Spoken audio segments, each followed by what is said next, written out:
Kala itu, Polewali Mandar 1952, hari ketiga di bulan September, seorang anak perempuan dilahirkan.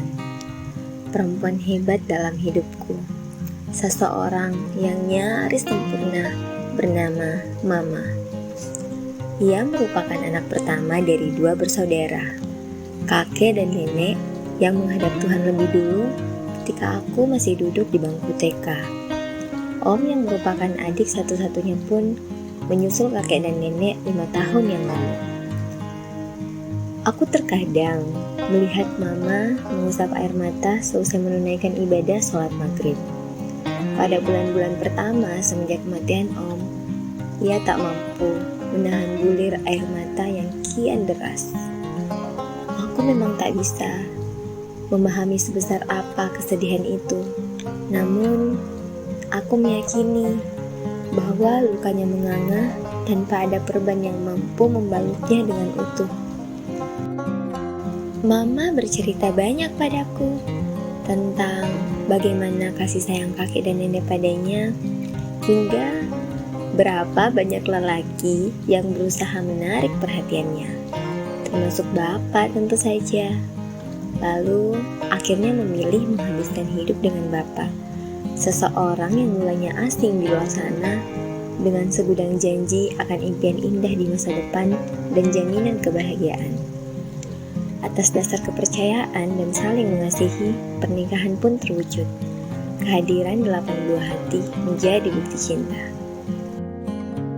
Hari-hari pun berlalu, tak hanya sebagai ibu rumah tangga, tetapi juga sebagai guru di salah satu taman kanak-kanak.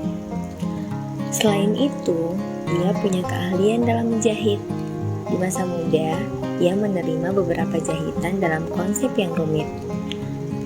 Kalau sekarang, ia menjahit untuk kebutuhan rumah saja. Seringnya sih dapat orderan dadakan dari anak-anaknya, khususnya si sulung dan bungsunya. Ia seorang multi talent. Ia merupakan salah satu koki terhandal sejagat raya. Masakannya selalu menjadi menu yang paling dinantikan semua anggota keluarga, terlebih aku. Apalagi jika aku sedang berada jauh darinya. Ia juga berperan aktif dalam kegiatan luar rumah yang membuat waktu istirahatnya berkurang banyak. Namun, ia akan sedih jika ada anaknya yang melarang, karena terlibat dalam beberapa kegiatan membuatnya bahagia. Bukan tak ada liku ketika senyumnya selalu merekah indah di wajah. Bukan pula tak sulit kala geraknya tak terbatas mengurus segala keperluan keluarga. Namun, ia memang sengaja tak menunjukkan apapun agar orang tersayang tak perlu meluangkan waktu untuk dirinya. Sedang pikirannya dipenuhi semua hal tentang keluarganya. Semakin mengenalnya, aku meyakini bahwa keegoisan jatuh tak berdaya jika rasa cinta menjadi pembandingnya. Hal itu dibuktikan oleh seorang ibu, seseorang yang selalu mendahulukan kepentingan keluarga di atas kepentingannya sendiri. Salah satu orang yang tak mengenal kata egois di dunia ini. Selama menjadi ibu, ia tak lagi pernah memikirkan dirinya sendiri. Bukan karena tidak punya waktu dengan segala kesibukan, tetapi bukan itu yang menjadi prioritasnya, melainkan kebahagiaan keluarganya lebih penting dari segala hal dalam hidupnya. Tak pernah ada keluhan yang terucap dari bibirnya ketika mengandung anak-anaknya. Berat badan yang kian bertambah seiring masa perkembangan janin tak membuat cintanya berkurang. Semakin hari, cintanya semakin utuh, meski beban perut telah menyulitkan langkah kakinya. Tak pernah ada lelah yang tersampaikan kala harus bekerja sebagai seorang guru, sekaligus menjadi ibu rumah tangga yang mengurusi segala keperluan bapak, serta memastikan semua anak terpenuhi kebutuhannya.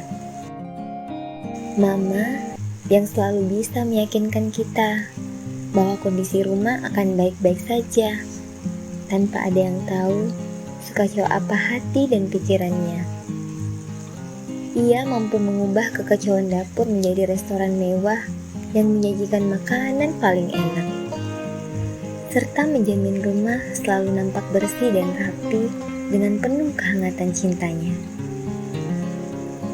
Ia yang mengajarkanku segalanya, melahirkan dan membesarkan aku dan ketujuh kakak dengan penuh kasih sayang. Tak peduli ia melewati malamnya dengan jatah tidur yang layak atau tidak, memberi hak makan untuk tubuhnya, atau bahkan terlewatkan. Ia tidak peduli, karena baginya hanya melihat kami tertidur pulas, makan dengan lahap, dan nampak selalu bahagia membuat dunianya baik-baik saja. Aku bahagia dilahirkan sebagai seorang perempuan. Kebahagiaan itu kian lengkap tatkala aku terlahir dari rahim seorang mama yang penuh kehangatan. Sebagai perempuan yang selalu didominasi oleh perasaan, justru membuatku semakin mengenal sosok ibu. Aku menyadari bahwa bukan harta ataupun hadiah yang diinginkannya pada usia sekarang. Mungkin ia memang tak pernah mengeluh ketika semua kakak telah punya keluarga sendiri yang menjadikan rumah sesepi ini.